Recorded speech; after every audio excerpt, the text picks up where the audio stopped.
much, everyone, for staying with us. I told you that we are up to some analysis about some data and some information that are very crucial for this election. Samson Itodo, the executive director of Yaga Africa, has since joined me on the program. Thank you so much, Samson, for joining us. Always a delight to be here. Has been the day for you? It's been a very long day.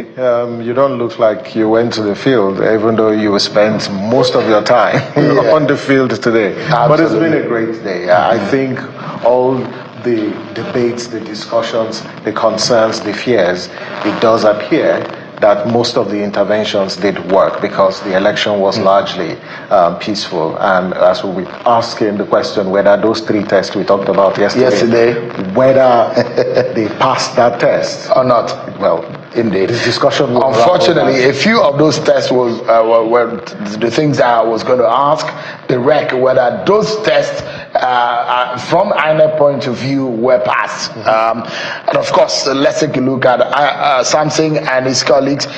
There is what they call PVT, and watching the vote. It's being a scientific model for monitoring the election, and that Yaga Africa has done that over the last few years in monitoring our elections, and they put all of that. They could easily project into the election and also give a scientific back into how a result, whether or not the result is valid or invalid. So let's begin with the 3 big tests that you talked about. But before we begin, a lot of people have asked me the question, what happened to Iran? Because it's Channels TV and Yaga Africa's creation. And the explanation is, since the Supreme Court, decided that the IREV is not part of the collation process, and the collation process is still manual, and that INEC or the National Assembly needs to amend the Electoral Act and give legal backing to the IREV. That is why, we didn't deploy the Iran, because we looked at the cost-benefit analysis, because it cost a lot of money, to do that. But if the National Assembly passes the law and makes electronic transmission, compulsory, then we'll be back with Iran. But We're exploring the AI-powered Iran. But to the question, did they pass the resilience test? Because the resilience test was whether voters were going to show up, whether they were going to defy, the warning signs of violence and the rainfall to show up to protect their votes. Well, we're not at the place where we answer that question yet. But if what we saw on the field today, is something to hold on to, then it looks like that test was partially answered, because even though there was rainfall that disrupted, the elections, there were still voters who were resilient. They stood in the rain to cast their vote. So that's some level of resilience. So we can say they passed the resilience test partially. Well, we'll wait to see what the official turnout figure will be before we draw a conclusion on whether the turnout was low. But from what we saw, it does appear that we might have, not recorded any significant. From experience, it's very delicate to call a turnout until you have the figure of how many people actually come out. It's difficult to tell a turnout by just mere seeing heads of people or seeing people literally in the polling unit. It's very deceitful until you have the figures. Yes, until you have that exact figures that come, because for an election of this nature where, we all predicted low turnout due to either economic hardship, the harsh weather conditions, or even the conduct of politicians and the threats, and the early warning signs of violence. Those reasons are valid, because when you speak to voters, they tell you, no, the political environment is tense. There's no way they're going to show up to cast their vote. But what's really, really disappointing, if you look at the polling units that we went to, this is a state, majority of those who are actually on the ballot are young people. And it's just sad to see that there are not too many young people that showed up to cast their vote. Because if they did, then perhaps we would have been recording sort of higher levels of turnout. If you go to a polling unit with about 1,700, voters, you would see just either 100 or 200 thereabout. But we wait for that official figures, and like you mentioned, at Yaga Africa with the PVT, we can actually release and project estimates of turnout. We're holding on to that figure, just checking this collation process. Absolutely. Before we release that figure. It's actually interesting to see that the manner in which the IREV is being populated. Yes. It's one of the fastest that I've seen in an off-cycle election now. But we see how, don't let us rejoice just yet, because we do not know the quality of what has been That's uploaded. what I was going to say. But it's good to see that, yes, these uploads, are there. It's over 90%. Let's wait. Let's keep monitoring. But I think for the collation officers who are out there, especially at the wards, I think they need to be put on notice that we are all watching this process, and that if they make any attempts to manipulate the collation, they will be detected, and we hope that INEC takes action. But let's give them the benefit of doubt, because the process is still on. Yeah. So resilience tests were partially. So impartiality tests. How far do you think? Yes, on the impartiality test was really about security agencies and whether they were going to be impartial, in the conduct of this process. Well, so far so good.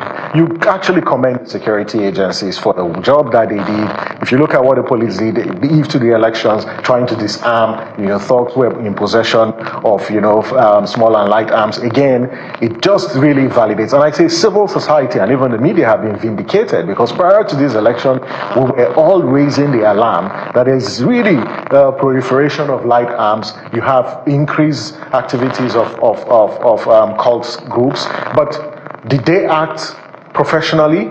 I'd say in some cases they did, but there are cases where they intimidated observers.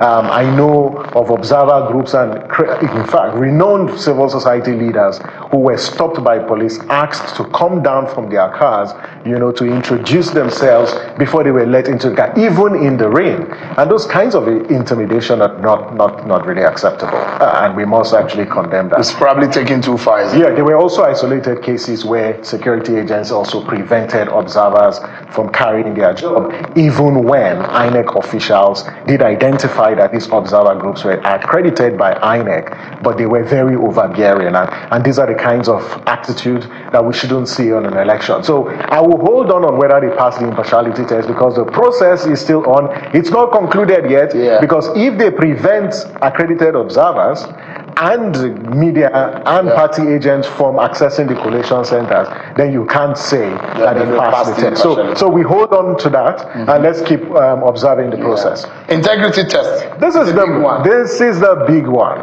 because the biggest challenge in today's election lies here, and that's the question as to whether INEC was going to deploy materials promptly to the polling units, and as we will see in subsequent slide, we might have answered this question. I think for the other question, they relate to, collation, but I think it's important, Sheon, that we stress the point here, and you made the point earlier about cancellation. Where there is overvoting, the law is very clear under Section 51, sub 2 of the Electoral Act, that when there is overvoting, the consequential action is to do what? Is to cancel the votes for that particular location. If the collation officers proceed to collate results where there is already overvoting, then that particular action, to the extent, is null and is void, and INEC needs to take action. And this is where we urge party agents, we urge observers who are in the collation centers to keep their eye, including media organizations. It's critical, but let's look at some of the issues. And I know that through the PVT, and you monitored how early in the sampling that you made, is not very encouraging. So let's go to the next slide to look at what exactly are the statistics or what you observed in the commencement of the exercise. And you say that by 7:30 a.m., INEC officials had arrived at 41% of polling unit. I think that is a low marking for INEC in this election. Logistics, operational issues. This is what I said yesterday. INEC, this is a major disease. And I said it's like malaria to INEC. Well, I hate to be, I hate to say I said it, but I mean, with the benefit of experience doing this same thing over and over again, sometimes you sound like a prophet. Yet again, INEC, malaria that beats INEC every other year, has beaten INEC again, and INEC is not getting the right malaria medication, and yet they're falling ill and sick of this same ailment. INEC guidelines was very clear that this morning at 7:30, the officials were expected to arrive the polling station. Because when INEC deployed the materials on Thursday from the CBN to the local government, and on Friday from local government to the RACs, the whole essence is to ensure that the materials are closer to the polling units. So on the day of election, like today, it is closer so they can move from the RACs to the polling units. But in only 41% of polling units did INEC record, arrival at 7:30. That's even below, below average, and that's really problematic. And we can talk about the reasons, because there are several reasons. Because I was out on the field in one of the racks here in Itodo local government, where I saw, the officials were ready, but there wasn't any vehicle to convey the officials. In fact, the security agencies were also there, prepared, ready, but there wasn't any vehicle. In some cases, the vehicles were ready. The ad hoc officials were ready. They were looking for security operatives to escort them out of the rack center. So there were issues, and understandably, for a lot of people who understand how election works, INEC is just at the center of it all. INEC needs the support of every agency. It's like a football match. When FIFA organizes a football match, it's a FIFA game. Yeah. When UEFA organizes a game, it's a UEFA game. Whatever problem comes out of it, and I think that we need to start thinking, just like the Jiga era of INEC thought about using NYSC, just like the Jiga era looked into using alternative method for accreditation. I think it is high time we now think about how we probably jettison ballot papers, because in our own lives in private sector, we are talking about paperless environment. Yeah. And all this logistics problem, what are they carrying? Ballot papers, ballot boxes. And there are ways that we can digitally monitor our elections or conduct our elections, that all of those operational issues will be cut away, I think. I totally agree with you. We need to think about that. But more importantly, it's just unacceptable the way our transport unions, sabotage our electoral process. It's just unacceptable. And if this is a recurring decimal, we cannot be doing the same thing over and over again and expect the same result. So we have to rethink. I don't know, are we just tied to the apron strings of, this transport union? Because you see what happened, even when INEC agreed, to the new proposals that they made due to the hike in fuel prices, they all accepted.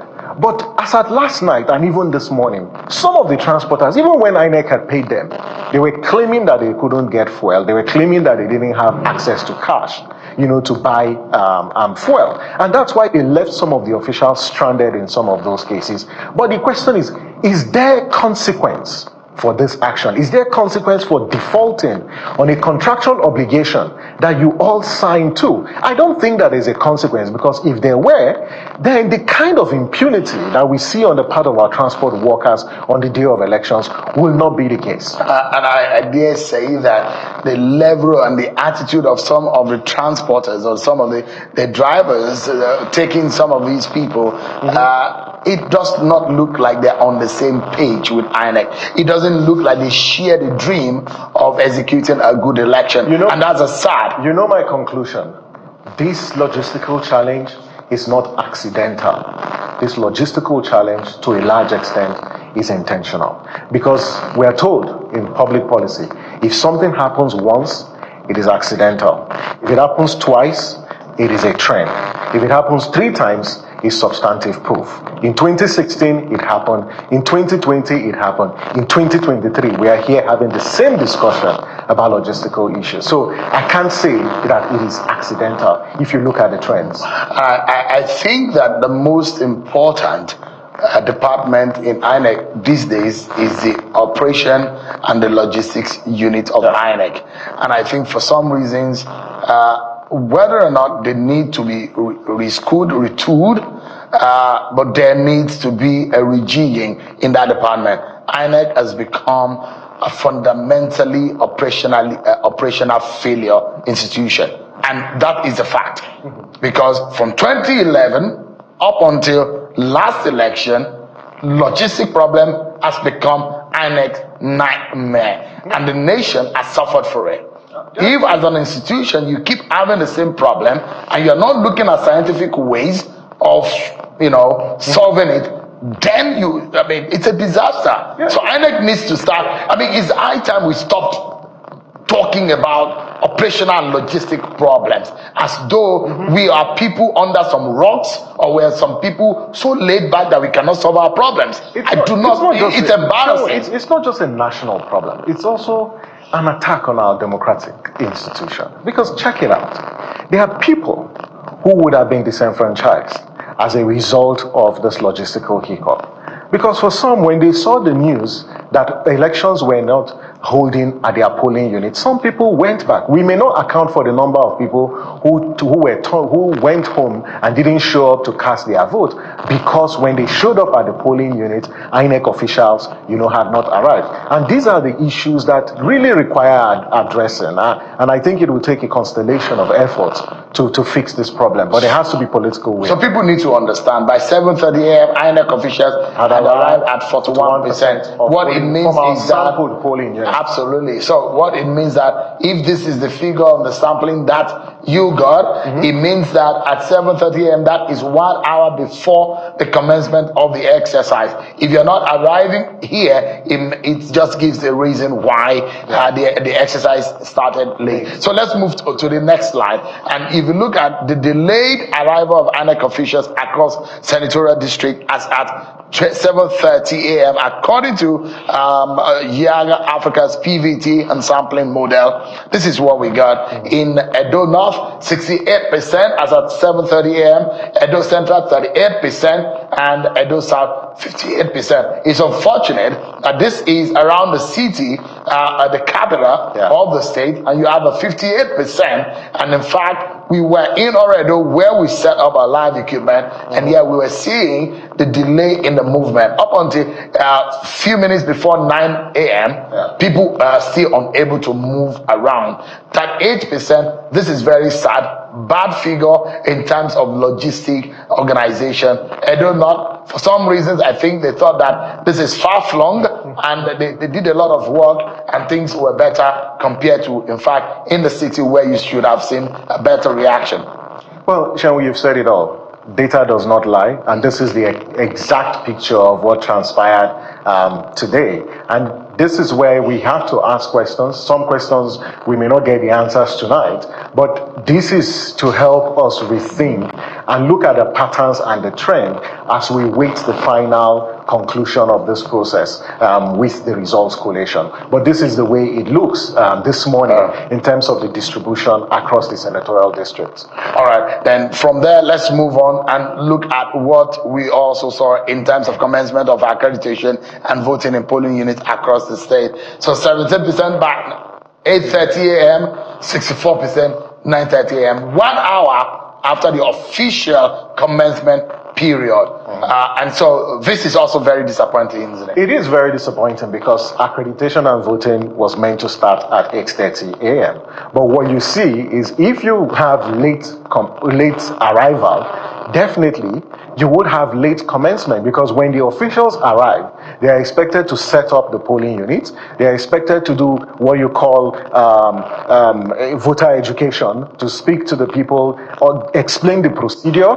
They are also expected to call the party agents and disclose all the materials. All of that are part of the setup procedure. And so it takes about, 1 hour to do that. But as at 8:30 a.m. this morning, accreditation and voting only commenced in 17%. So it's clear there was a difficult start in today's elections. But 1 hour later, the figure rose to about 64%. So by 9:30 a.m., in 64% of polling units, accreditation and voting had commenced. Whilst this may be over 50%, but it's also problematic, because what it tells you is that you have over 34 percent of polling units where accreditation and voting had not commenced. In an ideal situation, we're supposed to be recording 100%. The fact that we have 64% as a result of those factors is problematic in itself. So I see something here, African time,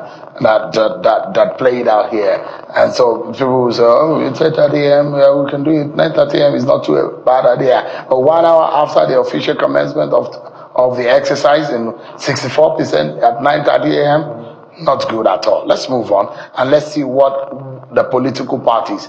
This is a major problem for political parties when they cry foul as to, this went wrong. In your representation on the ground matters for those who have your eyes and your interest on the ground. So party agent deployment across the state. So we picked 3 major political parties here, and this is what Young Africa came up with. So in most of the polling units across the state, 98% of polling units, we had the APC agents present. In most of the polling units, 77% of Labour Party were present, and 99% we have PDP. It does look like PDP understood the game more than any of the political parties on the roll. If you recall, a couple of weeks ago, INEC released the data of the number of party agents, as well as the political parties and the number of agents that they deployed.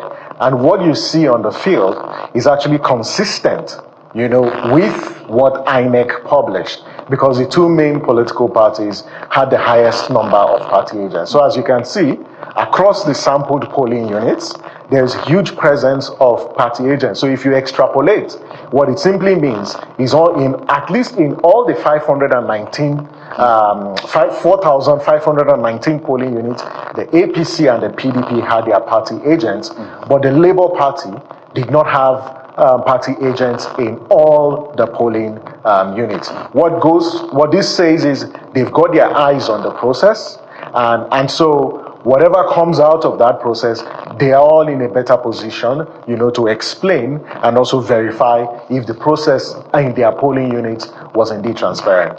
Let's move on quickly and let's look at voting. In commencement of accreditation and voting in polling units across central districts at 9:30 a.m., given a 1 hour margin from the official start. So from Edo South to Edo Central and Edo North, what we're seeing that is better is in Edo Central. The other time it was Edo North that we saw at the commencement of or the arrival of. So this time around, the commencement of the exercise itself, it does look at Edo Central and a better outing than any of the central districts. Absolutely. That's just the map as at 9:30 a.m. Again, consistent with the previous trend. And as we go through the results collation process, we would also see how and what's the turnover from those particular locations. But this is where it actually stands, because the big question we will be asking at the end of the day is who was disproportionately affected by the logistical challenge, and which voters, were affected. And those are the kind of analysis that we'll be looking at when we see the final. And who to blame. And who to blame. Because we need to name names so that we can have correction going forward. Absolutely. So let's look at the issue of vote buying, which is a major issue. Today. A very big headache as far as our elections are concerned. Some people will say poverty is a major problem, one of the reasons, but I dare say there are other issues to it. So the incidence of vote buying, from what we have observed, what do we know? The major political parties that are culprits. Absolutely. Last night we were here, we talked about, what are the major concerns. And one of the predictions that we made at the IGA Africa was that we expect that the polling units will become epicenters of vote buying today. And that's exactly what happened today. You can see that votes sold for as high as 10,000 naira per voter in these 6 local governments.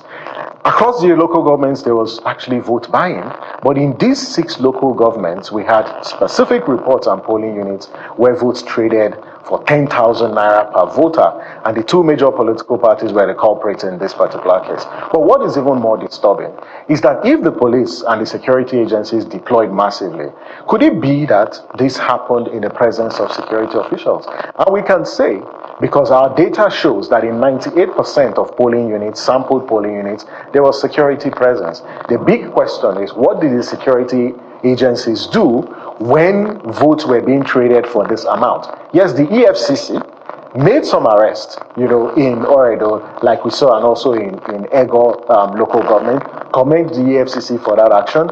But across the different parts of the states, the level of vote buying in this election is one that is unacceptable and really needs to be condemned, because 10,000 naira per vote is really troubling. And so maybe what you would see at the end of the day could be a purchased outcome and not necessarily the free choice that people have made, because an election that is decided by the highest spender is not really an election. So you need to ask yourself, am I going to fill my tummy and my stomach today to trade for the future of yourself and that of your children? These are critical questions that voters needed to ask themselves. But on a final note, let's look at the upload of results, which is a transparency mechanism for the average person in the society to pick up their devices, their telephone, their iPads, their computers, as long as you have internet. And you can go to the INEC IREV portal. You can see for yourself. Click on the words, click on the polling unit, and you will be able to access and know what the results are. But at Yaga, you said 3,585 results this was uploaded. As at 5:30. But it's because the speed is way over now. 5. It should be somewhere around 95%, and I'm sure they will pull that up. It should be somewhere around 95%. It's good to see the speed of uploads. What it simply says is that yes, there's tremendous progress. But what we want Nigerians and the voters in Edo State, including those who are watching this process, is to be vigilant, especially in places where there are discrepancies in the results relating to overvoting. The law is very clear. If the total number of votes cast, is exceeds the number of accredited voters or exceeds the number of registered voters in that particular polling unit, they ought to be cancelled. So let's be vigilant. Let's watch this process and see how INEC actually applies the rule. But we need to also call on the collation officers that this job is a national assignment. And in their hands and in those pens that they hold is deciding the destiny of 2.2 million people who have PVCs. And it's a huge responsibility. We urge them to exercise that with a lot of integrity, transparency, and accountability. 93.56%, that is a percentage of the upload that we know for now. Out of the 4,519 result, we have 4,228. I think it's looking good as far as, and the face value. Yes.